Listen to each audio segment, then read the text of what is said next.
Hello, I'm Berl Schwartz from City Pulse, and welcome back to one of our conversations with Lansing Mayor Andy Schor, brought to you by City Pulse and Message Makers. Andy? Berl? Good to see you again. So are you, you're a runner, right? I am somewhat of a runner. You know, I can run 5Ks here and there. After that, a little tired, a little bored. You get out in the morning, or what's your routine? When I can. You know, we do a lot of 8 a.m. meetings, and I drop my son off at school at 7:15. So but if I have a 9 a.m. meeting, I'll drop him off, and I'll go to the Y and go for a run or something like that. Yeah. So got to try and stay in shape where you can, but it's not always possible. The schedule can be brutal. Yeah, I'll bet. Well, it's been a month since we've talked, and of course I'm going to ask you some things that I suspect you're not going to tell me any more about. Number one on my list is a grocery store for Michigan Avenue, a supermarket, really. Any progress on that front? Yes and no. It's all. You know, everything is going on is in progress. You wrote a pretty good article, and I think by the next time we do one of these, we'll have a whole lot more info. I'm hoping that everything will be finalized, you know, in the next few weeks, the next 3 weeks or so, and we can make some announcements. But you know, bringing a grocery store into downtown Lansing, into the area where people don't have it and where they really need it, has been a priority of mine for a while now, and I'd love to make it happen. So I'm hopeful that we'll have some news in the next few weeks. But you know, you gotta dot the I's and cross the T's and make sure everything is working out. So you know, we'll keep working on it, and you'll be one of the first to know. It wasn't so long ago that Lansing didn't seem to be in the running for any kind of significant market downtown. What has changed? A few things. There's more people living downtown. You know, it's weird because there used to be a lot of students, but now you see a lot of young professionals. We're seeing a lot of demand for downtown housing. We're seeing several projects where there's housing coming in. You know, in the last few years, you see the Arbaugh building, you see Marketplace apartments. You see a lot more people that are living in the downtown area. So there's more sustainability. There's more need. There's more demand. And I think that there are several developers, and there are some stores and others who see that they're looking to the future. They're looking to see, can they make money? Can they sustain the ability to have something like a grocery store or retail or things like that in our downtown? And we have two sizable populations. We have a sizable population of daytime workers and visitors, and then we have a separate population of people who live not only in the downtown but within a 1, 2, 3 mile radius, whether you're in the west side or whether you're in Northtown or in the greater downtown area. So I think that the sustainability is more now and will be, especially with everything we have coming online, with the proposals for that Lake Trust area where there's going to be housing, for over at the old YMCA site where there's going to be housing. We have a lot of housing proposed where we have a lot of kind of younger professionals. We also have a lot of folks who are interested in moving back downtown who might be older, who want to downsize, and we have a demand for condos and things like that now that hasn't been there before. So I think all of that, is what comes first, the chicken or the egg? Is the store there first and then the people come? In this case, I think people are coming first. The business community is seeing the need, and the developers are developing and are able to bring in some of these tenants that provide products that we need, like a grocery store. The farther down Michigan Avenue, Red Cedar Renaissance Project, or whatever it's being called these days, there was some activity, public announcements, but it's all been quiet since then. What's going on? Yeah, we came to terms with the developer with a development agreement that I think is pretty good, that addressed quite a few of the issues. I'd like to see that property developed. It's bare now. It's the old golf course, but it's bare now. It needs some work to actually be developable. So we talked last time about this plinth idea, which is like a parking garage stage area that you build up over. We've come to pretty good terms with the developers. Terms, no, if I recall correctly, he made a presentation to City Council, but City Council hasn't acted on it, has it? My understanding is that City Council is planning, as soon as they're done with their budget, with our budget, which is May 24th, somewhere around there, at the end of May, I think that right after that, they are planning to go through the development agreement line by line. So June 4th or so is my understanding of when they are planning to have the developers in, have LEAP in, and go through what we have come together with the developers, so the city, LEAP, the developers, and to go through it line by line so they can be comfortable with it. There are questions and concerns about who's going to be doing the work. If the city in the proposal would bond for $10 million, which would get paid back by the developers. So there's no tax dollars on the hook. It's just us putting our bonding capacity out there on the hook and then getting paid back by the developers and by the increased growth. But I think that there are questions about who's doing the work. Is it going to be local labor? Are they going to be brought in from out of town, out of state? If we're going to be putting our bonding capacity on the line, even though there are no taxpayer dollars at stake, we're still involved. And if we're involved, then our residents should be able to get the work here, so that way we have people off the bench making money that live here in the city. So I think some of those questions have not been answered to the satisfaction of some council members, and I think that's going to be some of the questions that are asked. And then, well, it sounds like they haven't been answered satisfactorily to you either. Well, you say you have an agreement, though. We have an agreement. So have they been answered as far as you're concerned? They have been answered. The question is, are they answered satisfactorily within the structure of the agreement? I have been told by the Continental Ferguson Group that their intention is to use local Lansing labor and subcontractors here in the city. This is a big project, so if there is not enough availability of labor here, they will go outside of the city to get more workers and labor. I think council members are not, I think they're not as convinced, and they want something kind of in writing that says that outside of the development agreement, and that's fine. Are you convinced? I'm convinced that the local labor, for the most part, local labor will be used here. I can't say everything.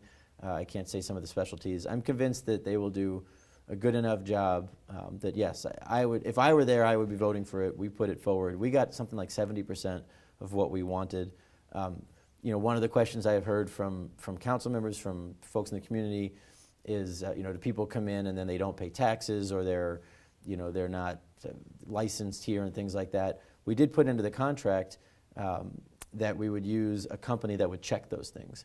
And usually I think it's called Michigan Fair Standards or something like that. But there are companies that actually check to make sure when the workers come in and are doing the work, the construction and whatever else, that they are paying city income tax, they are licensed. So there are outside companies that check these things. And we put that in. This is the first time we put that in a development agreement. So that's in there. And again, when they go line by line, they'll see those different provisions that we put in there. So yeah, I am confident that it would happen the right way. But again, there's just a lot of people that are a little more hesitant. They went through the Skyview project, and there are a lot of questions and concerns when Skyview happened about who did the work and were they from local, were they not. This is a different developer, so it's a different situation, but some people feel burned about what happened in the past and don't have the same trust. Skyview. What was that? Because of Skyview. Yeah, because of Skyview, and and other things. There's history there between some council members and developers that I don't have. I go in with trust until I have a reason not to, and I have been told that there will be local workers being used by the developers and local contractors and things. So I do have trust that will happen, but trust but verify. Trust but verify. Trust but verify, and that's that's council's role there. Our role is to come together with a deal and propose it, and they get to vet it, and until it gets 5 votes on council, it doesn't go anywhere. Let's go west on Michigan Avenue to the end of it, or at least East Michigan to, well, I guess City Hall's actually technically West Michigan. It is. It is. What's going on there? We're still kind of in the same place, until we can find a place for the courts to go, until we can find a place for the lockup to go. That's got to come first. You know, I would love to get out of that building, to get into a new building, or to rehab a new building, and then have that the current city hall space used for a hotel or, you know, some other use. It's the same thing we've been talking about for months now, but we don't have a place for our courts to go. What are the obstacles? Right now, the obstacles are, where do the courts go? Do we consolidate? You know, we'd like to see a consolidation. Ingham County is was one of 5 or 6 counties that has separate district courts. So we have 54A in Lansing, 54B in East Lansing, and 54C, which is the rest of the county. And we can combine those into one court. And I think that's the most efficient thing to do. It's actually the best thing to do for the residents. If you live in Lansing Township, you have to go down to Mason for district court. If you live in Meridian, you have to go down to Mason for district court. That's not really efficient for our residents. So I think we can combine, we can get the courts, the district court out of City Hall, combine it and put it at the Veterans Memorial Building where the circuit court is, right on Kalamazoo. You know, East Lansing can maintain their own, or they could join ours depending on what they want to do. Mason can have their own. So I think that there's an efficiency, plus it moves the district court out of City Hall into another building. That would be a major advantage. I also think we can combine our lockup with the county's lockup. The county is a better jailer than we are. It's the sheriff's purpose and duty to house people. The county has an 8-hour-a-day lockup, so for circuit court. So people go to circuit court, they go to the lockup, but for nights and weekends, they're brought down to Mason for the county jail.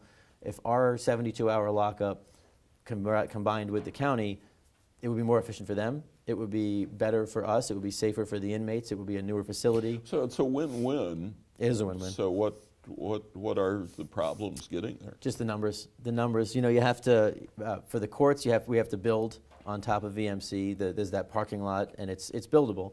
We'd have to build that up for the lockup. We'd have to have more space and update it. So we have to be able to pay for it. We're doing a study right now with the county, which I think will commence very soon, on how much it would cost. You know, we have to bond for that. So it's the costs. And I'd like to build those costs into the price of moving City Hall, but first we have to figure out what are the costs, what are the abilities to combine, how quick can we do it. The devil's in the details. And as soon as those are figured out, which I hope are soon, then we will start making some decisions on City Hall. You know, again, what do we do with that building? You guys, City Pulse wrote a great piece. Lawrence did really a great piece on kind of the challenges in City Hall. And, you know, you contacted me and said, we'd love to, you know, I think I said on this show some of the problems at City Hall, and you said, let's go look. And I said, let's do that. My staff came to me and they said, are we sure we want to show them everything? I said, yes, show them everything. Let's show them how truly bad of a shape this building is. And the story was great. I mean, I had a lot of people. I went to several different places with people who had that, you know, on their desk and things, who said, oh, I read the story. Wow, this really is in bad shape. So you know, we appreciate the City Pulse coming in and really doing a deeper dive and showing, you know, this is real. This is not just the mayor trying to say this because he wants new digs. This is real. These are real problems in City Hall. So once we can get the details done, we'll move on to, you know, where do we go and what comes in. And I think that's the easier part. Are you staying in touch with Beitler Real Estate? Are they being patient? They are the developer that won the bid to turn City Hall into a hotel. Yeah. What's going on with them? We spoke with them a few weeks ago before we made the announcement that we were kind of putting it on pause until we can get the courts and lockup. At the time, he said that made sense, that it was a smart move. They were willing to kind of hold. Now they did. When we asked for more information on new City Hall, they did resubmit, and their plan, again, it's very similar to what they had before, where they would redo old City Hall into a hotel, and then they would bring City Hall over to the LSJ building. So they've got kind of their plan, and they're ready, and he's being patient. You know, I don't know, he didn't say I'll be patient until this day, but he's being, I'd say, patient and understanding, and we will. When we get the courts and lockup figured out, which again I hope is pretty soon, we will go back to him and say, you know, first we'll make some decisions. We'll look at all the different options on new City Hall, and then we'll go back to him and say this is what we've decided, and talk it through with him and go from there. But I think that he's been Very patient so far. So it sounds as if you are backing away a bit from your commitment to the Beitler plan. You're saying that you want to go back and look at all the different proposals now. Well, our commitment for what goes on in the current City Hall building, it's the same as it was. His was chosen, redevelopment of City Hall into the hotel, which was beautiful, and my commitment stands for that. We never made a commitment for where City Hall is going to move to. I see. So you're not wedded to the old Journal building? I'm not. I'm not. I want to assess all options, see what's best. Where can we have parking?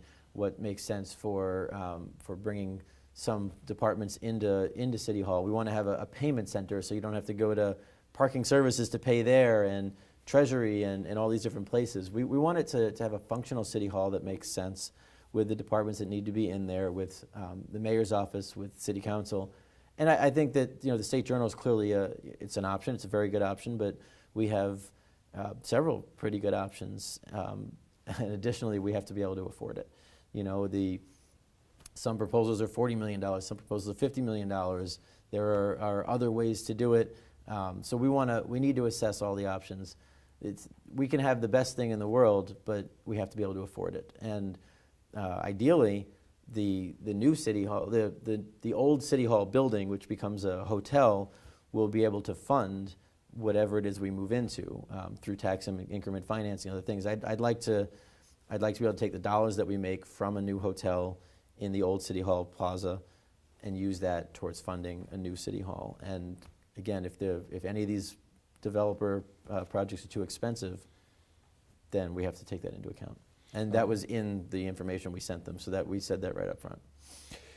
Turning to another subject, the month of May is when the budget is supposed to get approved by the City Council. How are things going? Seems like they're going pretty well. I've heard from council members that they like the budget, they appreciate it. They're doing their due diligence. They have departments one by one coming in to talk about their department and their wants and needs. There's lots of things that we wish we could have put in the budget. We wish we could have put another code enforcement officer. We just didn't have the money. We wish that we could have put more police officers, which you have to have sustainability for that. We have to know that the budget is going to continue to come in the same way if you add positions. Adding positions, we always have to be cautious because it's not just funding them this year, it's funding them every year and then adding to the pension and retirement costs on the back end. So, I'd like to have, a few more police officers, especially community policing. We added 2 code compliance officers, but it'd be nice to have more of those. We'd love to have more money for roads, but we don't have an unlimited amount of money. But I think council is vetting it. They'll have a public hearing, I believe, on May 12th, which is just a general public hearing. And then I believe a week later they'll consider and finalize the budget. I haven't heard of any significant amendments that are coming from them yet. When they take it up for consideration, we'll see what amendments they put on there, and then I have the power to line item veto changes that they make. So we'll see. We're going to go through the process. I think we put together a pretty good budget, and from everything I've heard from kind of all council members, they seem to agree. Is it difficult putting a budget together when you're so new in office? It is. It is. This year was tough because, in essence, you come in January 1st, and in 3 months you have to have a budget put together and proposed. The staff that was there before, they started earlier. They started collecting departmental information and requests. So Angie Bennett, who's our finance director, after election, when we talked to them all, when I talked to Angie and said I'd like you to remain, she had already started the process, so she kept going even when we were in transition. So the process was started before we were there, but when we came in there, we had to look at all the departments, see what small changes we needed to make or wanted to make. I think for next year's budget, it will be a little different. I'd like to do a programmatic review. So starting in the summer, we are going to, in essence, look at all the programs, look at what they cost and see what's there, what shifts we need to make. We'll invite the public and community in to be part of that. We'll invite council members to be part of that. So I'd like to do kind of a programmatic budget next year. This year was more of a continuation budget of the past with some changes. One of the initiatives in the budget is form-based planning. What is that? Well, it's hard to explain. Form-based planning, in essence, looks at the city almost parcel by parcel to see what the appropriate use is, parcel by parcel within an area, and it's something that that a lot of planners are going to now to look at a specific zone and then parcel by parcel within that zone. So we actually have initial maps that that look at, you know, what would in this neighborhood, what would it look like if you did it instead of an area-wide, you know, residential and then commercial and then industrial, what would it look like parcel by parcel? We're just initially looking at it. We put some money in the budget to be able to put together, you know, real in-depth maps and things. We have to change around our zoning codes to be a little more flexible. So it's an initiative we're starting now, but it really could help for, you know, for businesses, for commercial, to make sure we have more mixed uses within an area. So it's kind of the new system of zoning that we're very interested in looking at to see if we can boost some of our business and residential and commercial activity here in Lansing, kind of on a more micro level rather than looking at it as a macro picture. The Brunero administration spent a lot of time putting together a master plan. Yep. Does this supplement it, It is. complement it? It would absolutely complement our master plan. We still do things by the master plan. You know, whenever there are rezonings and things like that, there are always reviews of the master plan. I know you're going to get into it. When we looked at opportunity zones, we actually were looking at 4 different opportunity zones on the southwest side of Lansing, and when we matched them up against the master plan, one of the 4 zones, one of the 4 census tracts actually said don't develop here. So we moved it. You know, we took the opportunity zone away from that. So we do review the master plan. You know, at some point that too will need to be updated. I believe in state law, every certain number of years, communities are supposed to update their master plans. So we will do that. It's not cheap. It's expensive to update the master plan. So as part of the form-based code effort, there's a good chance we will look to update the master plan as part of the form-based code effort. That'll all come. We'll look at all that in the next year or so. How much of your time is spent on development planning issues? You know, enough. Every Monday, we sit down with LEAP, and we have a development meeting. So we have cabinet at 8:30 in the morning, and then we have development at 10:15, and we spend a good hour and a quarter on it.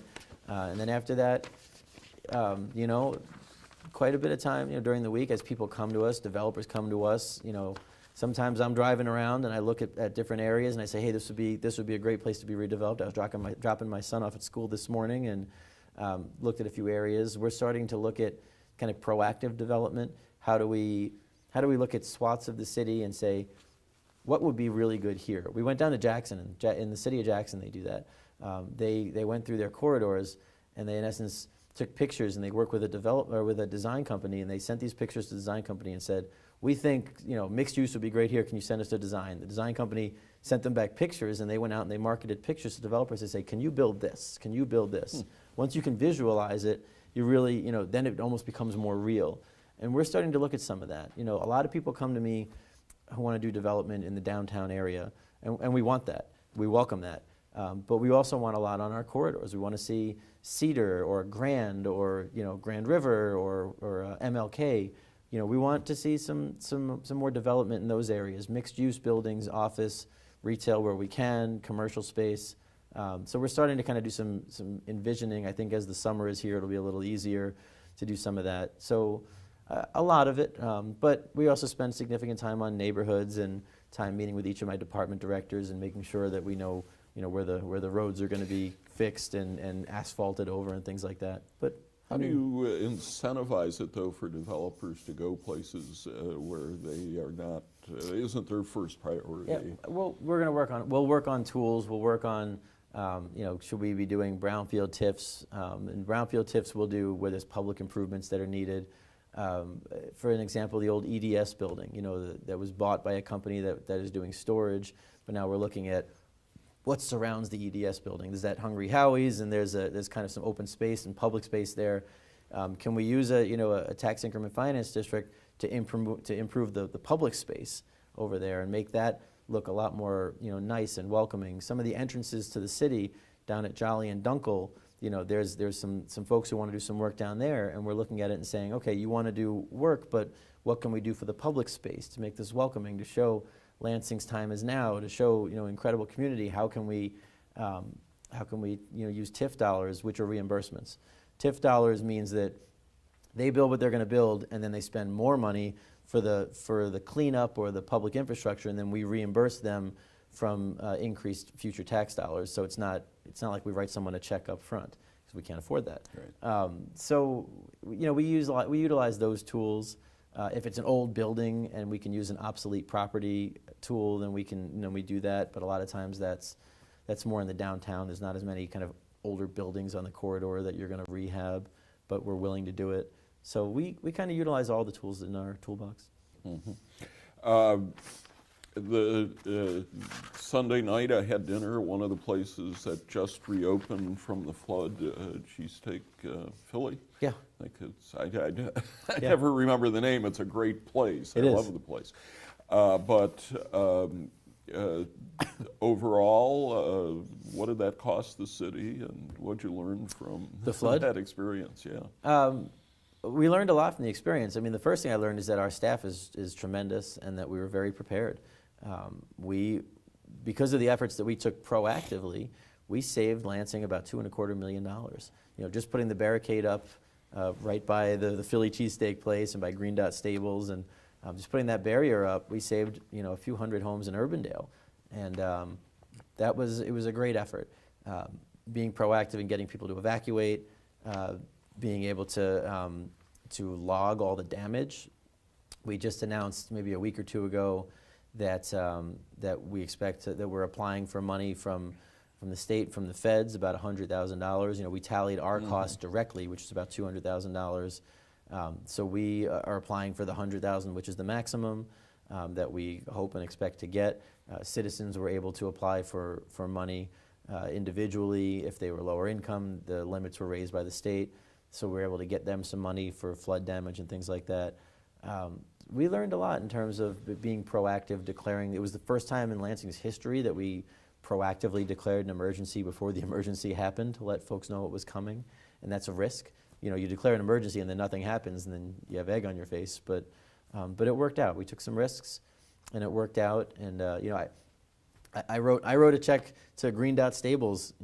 We felt bad. Next door to. Yep, next door to the Philly cheesesteak place. The Green Dot Stables, the Philly cheesesteak place, and Bacon Cakes.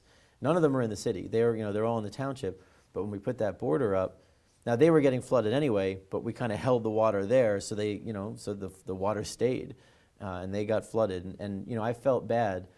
So we wanted to make sure that they have flood insurance and things like that. But they had employees that were not there, so we wanted to make sure to write a check, and they've been just great partners. But that wall saved hundreds of houses in Urbandale who did not have flood insurance, who would have walked away from homes because they couldn't afford repairs. So we felt we did the right thing, but there were 2 or 3 businesses that were affected as a result. So again, I wrote my check to Green Dot, and we'll maybe buy a few cakes from Bacon Cakes, and maybe I'll go to the Philly cheesesteak place with you, and we can have dinner. They do a great steak. They do. I've actually been there. Yeah. They do great steak. That's the old. I know the best steakhouse. Yes. Yeah. Yeah. Same owners. Is it the same one? I didn't know that. Yeah. Yeah. A couple other things I'd like to hit on before we go. One is the announcement that planning is underway for a permanent stage in Riverfront Park, other enhancements, which, by the way, I hope you'll think about a skating rink down there. I would love it. Yeah. But what's your vision for the park? Activating a Dotto Park. I mean, right now it's a nice green space, but we need to activate it. I'd love to have this stage, band shell, whatever you want to call it. That's more of a permanent stage. We do common ground, and we bring in people from all over the region, and it's great. But it's 4 days and then it's gone. My vision is to have something week after week, something there that can be done even day after day. I know we've had this conversation. I did an internship in New York City, and there's a park called Bryant Park, and there was nothing there. And then in the early '90s, they decided they put up a stage, and they put some chairs out there. Right by the New York Public Library. Right next to the New York Public Library. They put some chairs there, and they said, "Well, should we put chairs here? They'll get stolen." No, we'll put them here. And every day, people go there for lunch, and there are concerts, and there are comedians, and People just sit there and they eat their lunch. I want to activate that park for residents and for those who are visiting. If we have a stage, if we have paths, if we have tables and chairs, and I think it's somewhere that people will go. That goes along with many of our riverfront redevelopments that are coming. So we're working with the Arts Council for the stage in Adado Park to raise the money. We've got kind of the initial concept ideas. We have to raise the money. The city's not going to write $1 million check. We have to raise that money. But then it goes along with the river trail, where the community foundation's helping out and raising some money for improvements along the river trail. It links in with I-5. It links in with the city market, where we're hopeful in the next few weeks we'll have some pretty big announcements on new things we can do in the city market and kind of reactivating that space, which is less than it used to be.